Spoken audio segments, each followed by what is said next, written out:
শরীরটা আমার এতটাই খারাপ লাগছিল যে আমি কিছু রান্না করতে পারিনি। এদিকে আমি রান্নাঘরে চলে এসেছি ডিম আলু পেঁয়াজ নিয়ে।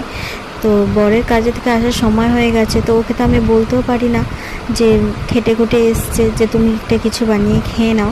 সেই জন্য আমি হচ্ছে ছোট আলু পেঁয়াজ ডিম আর কাঁচা লঙ্কা দিয়ে ওকে একটু ভাজা ভাত করে দেবো।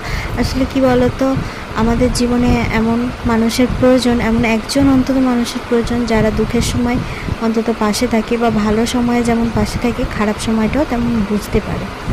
তো ও বললো যে আমাকে মুড়ি মেখে দাও। তো আমি বললাম যে না, সারাদিন পর কাজ করে এসছো, তাহলে আমি দুটো ভাজা ভাত করে দিই, ওটাই তুমি খাও। তো ও স্নান করতে গেছে, সেই ফাঁকে আমি এটা করে নিয়েছি।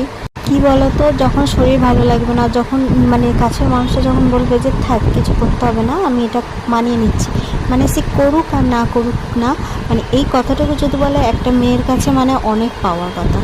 কি বলবো।